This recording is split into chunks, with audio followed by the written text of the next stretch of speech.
முதல்வர் ஜெயலலிதா பிறந்தநாள் விழாவையொட்டி 24ஆம் தேதி பிறந்த 10 குழந்தைகளுக்கு தலா 1 கிராம் தங்க மோதிரம் அணிவித்து குழந்தைக்கு தேவையான பெட்டகம் வழங்கிய முன்னாள் அமைச்சர்.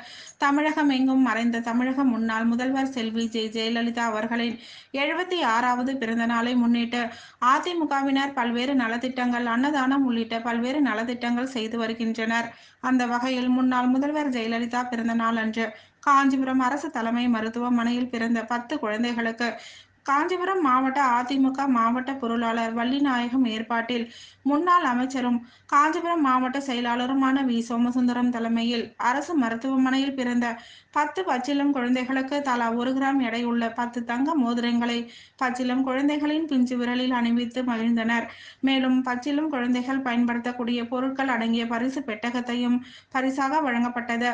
இதில் மாவட்ட அவைத் தலைவர் குன்னவாக்கம் கிருஷ்ணமூர்த்தி, அம்மா பேரவை செயலாளர் KUS சோமசுந்தரம், மாவட்ட பொருளாளர் வள்ளிநாயகம், பகுதி செயலாளர் பாலாஜி, கோல்ட் ரவி, ஜெயராஜ், ஸ்டாலின், ஒன்றிய செயலாளர் தும்பவனம் ஜீவானந்தம் உள்ளிட்ட மாவட்ட மாநகர ஒன்றிய நிர்வாகிகள் பலர் கலந்து கொண்டனர். நிகழ்ச்சி ஏற்பாட்டினை அம்மா பேரவை செயலாளர் KUS சோமசுந்தரம் சிறப்பாக செய்திருந்தார்.